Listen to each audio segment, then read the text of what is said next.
Badiou and Judith Balso. Or the other way around, Judith Balso and Alain Badiou.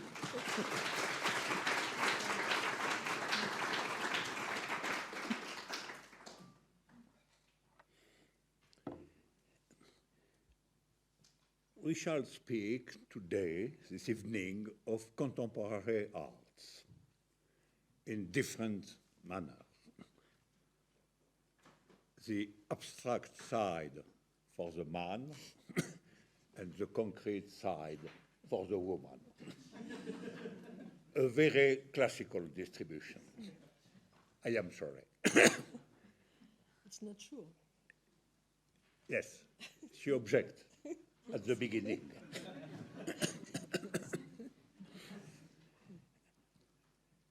Maybe we can say at the philosophical level first and at the poetical level after.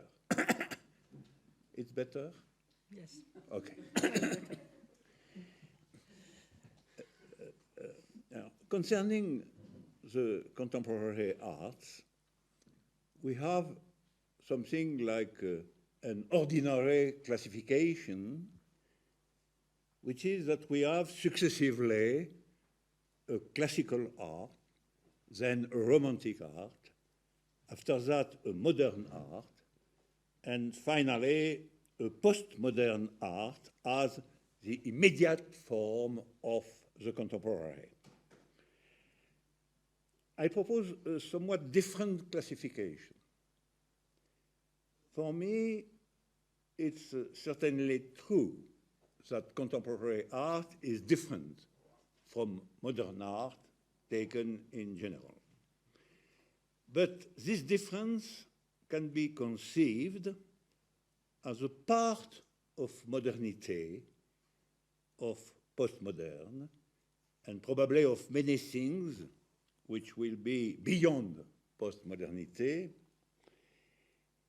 In fact, what we name contemporary art is the result of an immanent rupture inside the modernity itself. Rupture which sometimes constitutes an event at the very beginning of modernity. For example, the modernity in painting begins with Manet and Impressionism. This sequence culminates in the work of Cézanne. Just after begins the contemporary sequence with three new possibilities, which are in fact nothing else than the new possibilities of modernity after Impressionism. Constructivism with Picasso and Braque, abstraction with Malevich, and the art as non-art with Duchamp. The modernity in music, another example, begins really with Schumann and Wagner. This sequence culminates with Gustav Mahler and the first Schoenberg, the magnificent Schoenberg of the Gure Lieder or of Verklaren art. But the contemporary music begins immediately with the second Schoenberg, and after that, Alban Berg and Anton Webern. And we are now in the effects of these radical consequences of the first stage of modernity, which is also with Wagner and Mahler the last stage of tonal music.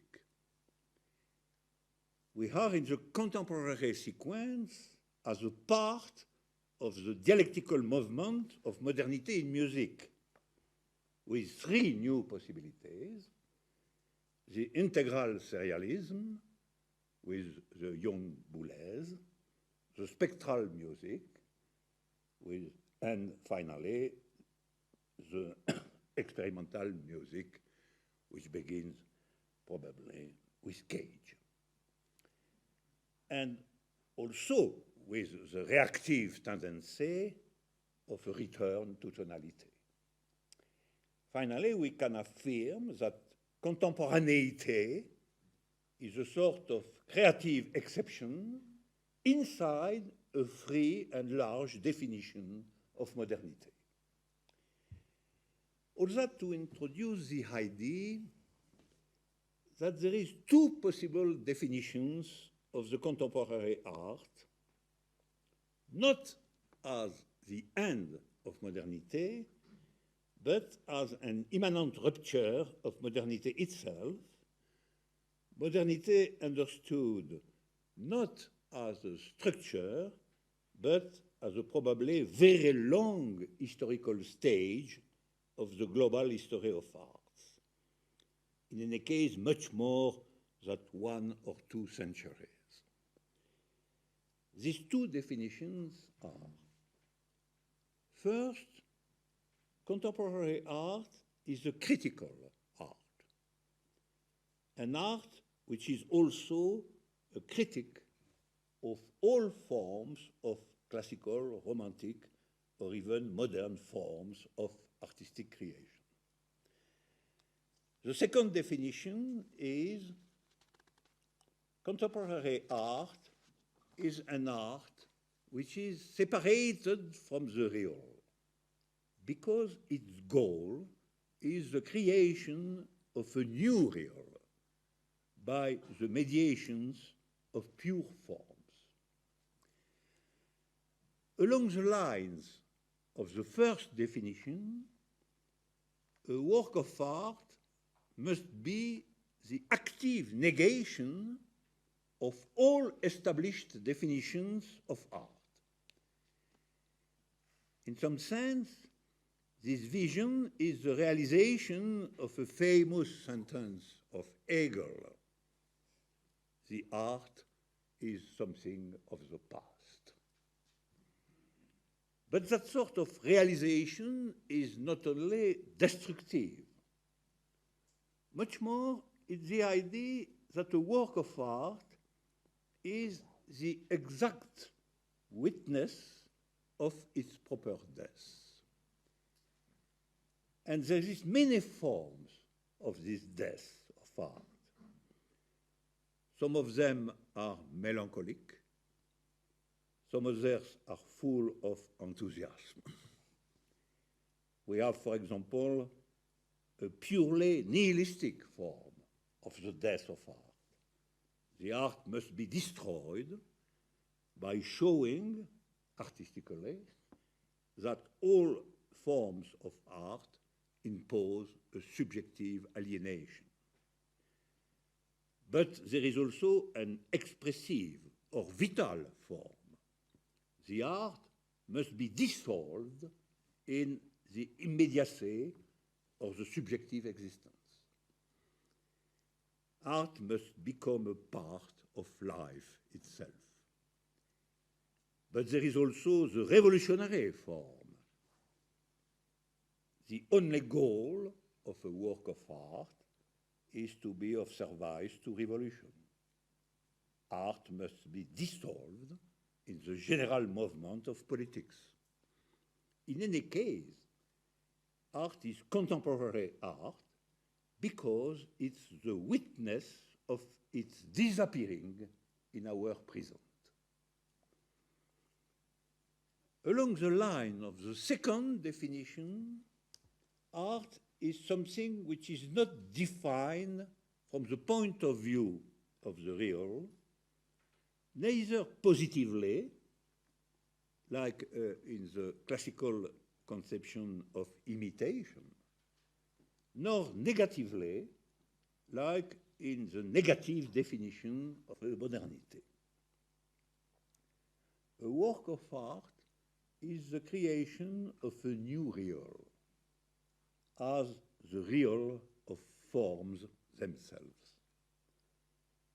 And art can create new forms because it can invent a completely new use of new technical means. We have in our world today new rules, new geometries, new means for reproduction and transmission, new algorithms, new materials. And contemporary art must make use of all that, not in the direction of market and money, but in the direction of a new manner of contemplation, a new space and a new time where we see our world in the mirror of its mixture of horror and beauty, of order and trash, of empty freedom and real obedience. But at the level of the artistic results of this orientation, the second one, there are two completely different forms. The first is to conceive the new real as a new disposition of things. The form is a static disposition of some parts of the real, disposition which is so surprising or mysterious that we have no means to understand its destination. And the result is a sort of critics of our common thinking by the symbolic emergency of a possible new space. This orientation is visible in many contemporary installations. The word installations is a good word. There is the idea of something quiet and stable, like the installation of a young couple in a new apartment. But the new space is precisely inadequate to this quiet idea. Another possibility is to go, on the contrary, in the direction of immediacy, of the pure presence of the vivid body. The new real is, in this case, the pure apparition and disappearing of life as such. And in the case is many performances. Performances is also a good name. It's a symbol of something which is performed much more than it is. The first name during the 60s has been, in fact, happening. And so something like an installation on one side, happening on the other side, the new disposition of things and the new disposition of vivid bodies. In my language, we can say that an installation is a new real at the level of ontology, of being as a pure and static multiplicity. And that a performance is a new real at the level of event, at the point where we cannot distinguish between appearing and disappearing. All these new forms are very interesting. But in some sense, it's not completely convincing. As always, the purely negative orientation is disappointing. We cannot have the desire to see too many witnesses of the same disaster. And the opposition between the life and suffering of the exposed body and the silence of a new order of things is finally a bit discouraging. There is in a number of contemporary work of art a sort of sterile hesitation between pure classical return to objectivity and a pure romantic return to subjectivity. I think that it's because the opposition of negation and affirmation, of art as critical and art as a pure affirmation of a new real or a new life is not the good opposition to define the sequence of contemporary art. I propose to replace this opposition by another one, the opposition of subtraction and formalization. Subtraction and formalization. First, the process of art is not the negation of the historical world, including the negation of itself. It's, at a very general level, a local subtraction to some laws of this world.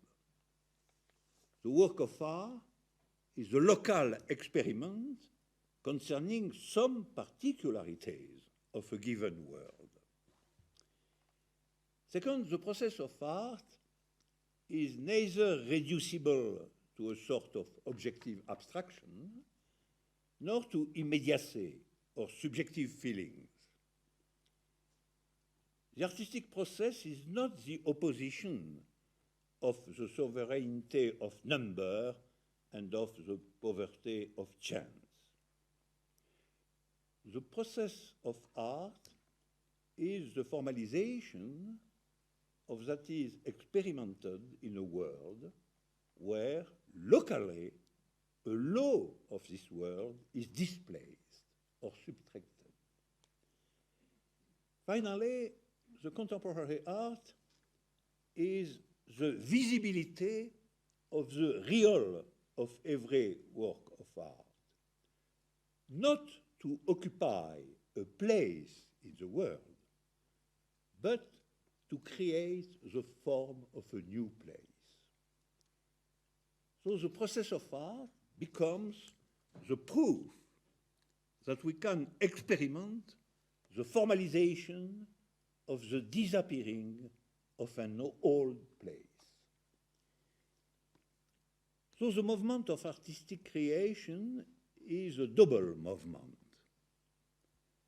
First, we have something like a local event, the event which locally interrupts the repetition of the world's law. And after that, we have the possible consequences of this event, to create a place and to give a form to this part of the world in which the normal law is, for a moment, without any effect. The general idea of contemporary art is we can replace the abstract strengths of the law by the positive existence of new forms. And these new forms are localized where the effect of the law is interrupted. Certainly, a new form for the part of the old world which is subtracted from the law is not the new future itself. The future, the new world, is much more a political question. That is, a change of the laws of the world, and not only a new form for a new place. But the work of art has a complex of subtraction and formalization. It's a proposition for waiting the future, a proposition for waiting the future, the new future. It's the prophetic function of the arts. They organize the conviction that a new world is possible. And so they open a way, new means for waiting without despair. And it's very useful because by its very nature, politics is very often obscure, uncertain, or absent. So thanks to the work of art, in its function, local function of possibility of a new waiting for a new future. I shall take here only one example. The novel of James Joyce, Finnegan's Wake.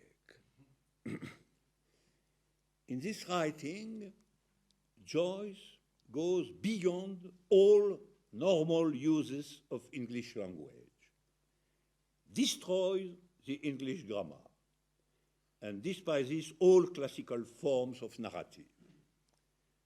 He creates a new place for literature, which is neither prose nor poetry. And in this new place for literature, he invents a sort of international language.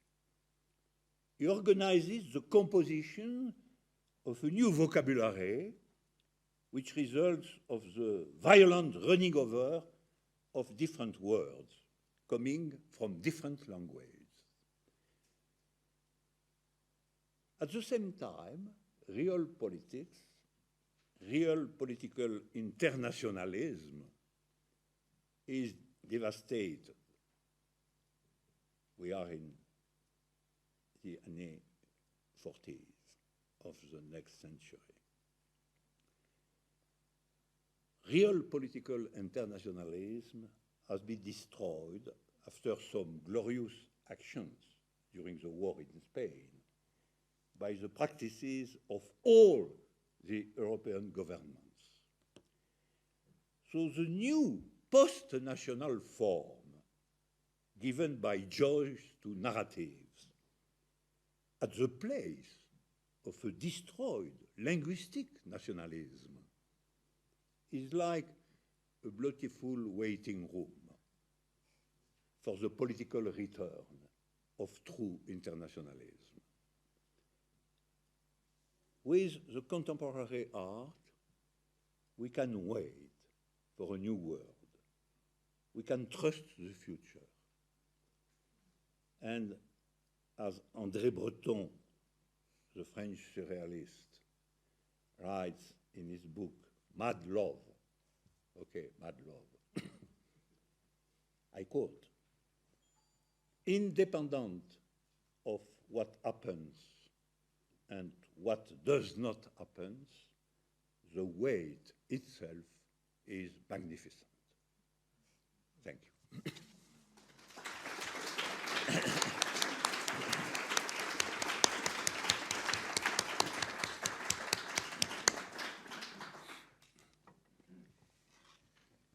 So I continue.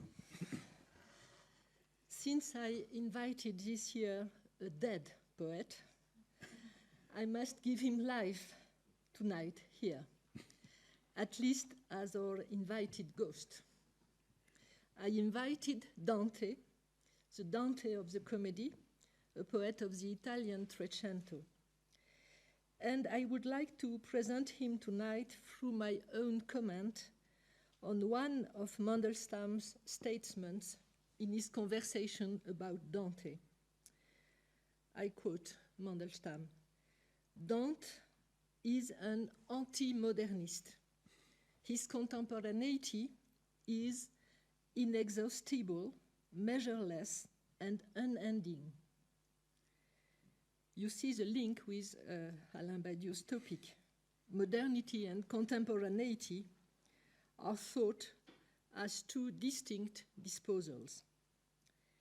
And Mandelstam's conviction is that Dante may be our contemporary, even a supreme contemporary, insofar as he is not a modernist, he does not conceive himself as a modern. What does this mean, and what is Dante's contemporaneity made of? I must open a parenthesis here. I am not sure that anything like an history of poetry exists. Poets relate one to the other through conversations and dialogues. They don't historically succeed one to the other. They relate through centuries, through countries, through languages. In fact, this is a characteristic they share with philosophy, as you know. Each poet builds its own web, and poets that died a long time ago, centuries ago, may be more important than contemporaneous and living poets. Dante himself inscribed this kind of relation between poets when he decided that the Latin poet Virgil would be his guide in his journey. The question of contemporaneity expresses itself through the choice of poets that may be dead but are needed as contemporaneous. What is most interesting is the fact that what names this need is not the idea of a return to Dante, for instance, but a contemporaneity with Dante. Mandelstam does not go back to Dante. He takes Dante to his own age and finds support and help in bringing Dante's comedy in his own world and time. Why? Dante's work helps Mandelstam to clarify what is at stake for him in poetry, for a poetry of his own age and world. Of course, one could imagine that such a coincidence between Mandelstam and Dante might remain anecdotal, related to resemblances between Mandelstam's life in Stalinist Russia and Dante's life in Florentine civil wars and exile. This aspect certainly plays its part when, for instance, Mandelstam describes the Inferno as surrounded by Florence and prison as playing, I am quoting, an outstanding role in the subconscious of the Italian people. He added, the Trecento threw men into prison with amazing unconcern. Common prisons were open to the public, like churches or museums. Between the prison and the free world outside, there existed a lively intercourse resembling diffusion, the process of osmosis. It was undoubtedly the same situation with Stalinian camps in Mandelstam's Russia, where he lived a life without life, sharing the common injustice of prison, exile, and death. But when Mandelstam names Dante his contemporary, it is poetry above all which is at stake, poetic tasks and operations in front of the world. What should they deal with? I guess that Mandelstam finds out in Dante at least two main orientations for contemporary poetry. First, an orientation on a lapidary use of language, cut from any ornamental patterns, straight to the real. I quote Mandelstam, "Imagine something understood, grasped, torn out of obscurity, in a language voluntarily and willingly forgotten immediately upon the completion of the act of understanding and execution." Here, Mandelstam is both describing Dante's writing in the comedy and affirming a prescription for his own poetry. The description follows in these terms. The wave signals of meaning disappear once they have done their work. The more powerful they are, the more yielding, and the less prone to linger. And as a conclusion, we have a general enunciation about poetry. In poetry, only the executory understanding has any importance, and not the passive, the reproducing, the paraphrasing understanding. Semantic satisfaction is equivalent to the feeling of having carried out a command. Not only here a prescription for the poet, but also an advice to the reader. second orientation, Mandelstam addresses eagerly for a change in contemporary poetic concerns. I quote him, "What will become of our poetry, shamelessly distanced from science? Poetry should give voice and song to scientific systems, political theories, just as our predecessors did with nightingales and roses." It is in the essay The World and Culture. And precisely, Dante is a poet who gave voice and song to science, philosophy, theology, art, politics, and love in the whole comedy.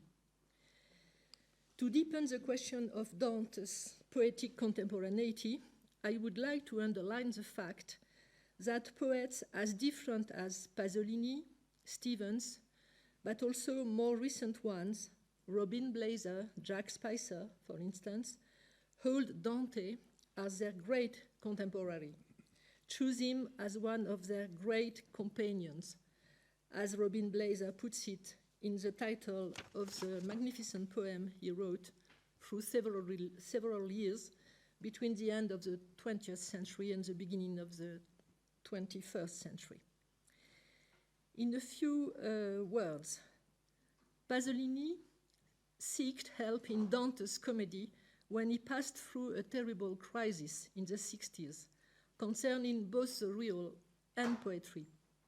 With The Ashes of Gramsci, his first great book of poetry, he thought he had put a distance with the dead category of history and discovered a new kind of political category he called a consciousness of sun, a form of acting borrowed to the figure of the young partisans. But in the 60s, this vision itself appeared unuseful, and Pasolini found himself in a dead end, with no other perspective than hell as our ordinary world and two rotten paradises, the neo-capitalist paradise and the communist paradise. In this moment, he abandoned poetry and began to write the divine mimesis, a sarcastic mise en scène, staging, of himself lost in the world of the 60s. He could identify himself with Dante and a young partisan with Virgil. But he could not develop this project to its end. We have just sketches of 2 or 3 cantos belonging to Inferno.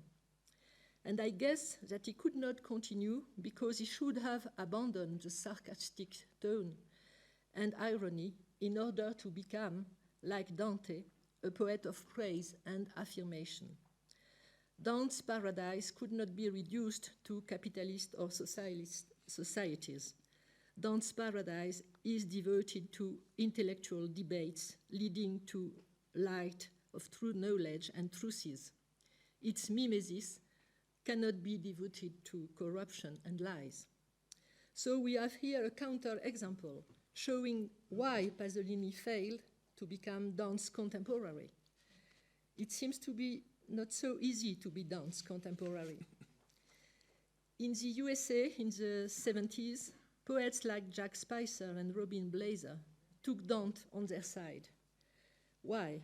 Having to fight personal, egotic, subjective poetry, Jacques Spicer reaffirms what he calls poetry under dictation or dictated poetry, and is confronted with complete incredulity. Blazer's will to put historicism at a distance, to separate from what he calls the pressure of the now, leads him to address Dante. I quote a short fragment of his long poem. I address Dante, who is our contemporary, like us, speaking out of human violence, who is implicit in our use of our mother tongues, who is initial and continuously implicated in the courage of poetry, whose heart records an attachment to the letter that lay at the mysterious origin of poetry. This is a quotation from Saussure. The dazzlement, who is concealed in the depths of our culture like a blind spot, quotation from Solers, whose journey in poetry reverses the metaphysics of a transparent language.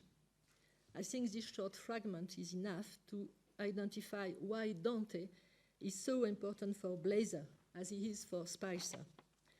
Finally, Dante's contemporaneity results from the necessity of reattaching the poetic to truth, while at the same time this opens new questions about the nature of truth.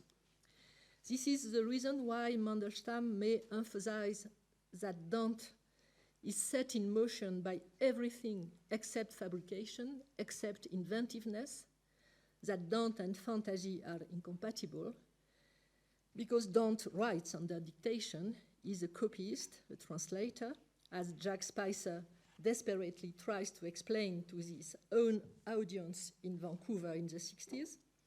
But in the same time, Stevens may claim that the courage of poetry today should be to write the great poems of earth, calling them the supreme fictions we need to be in the composition of the real.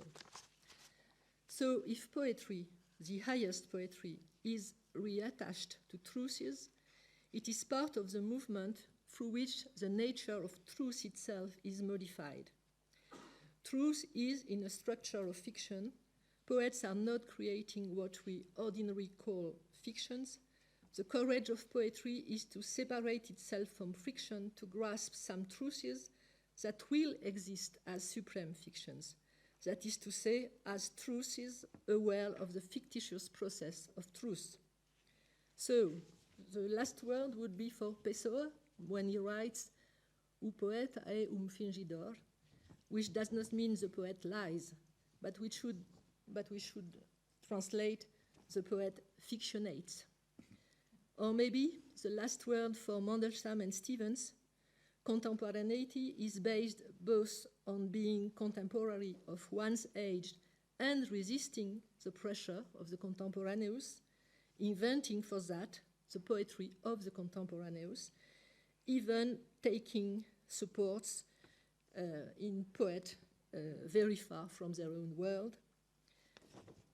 No, the true last word will be for Robin Blazer. I quote him: "A work holds the open, a work, a poem, makes space for the real that alone includes us. It liberates the open and establishes it in the structures of our lives. This is the work, working." Thank you.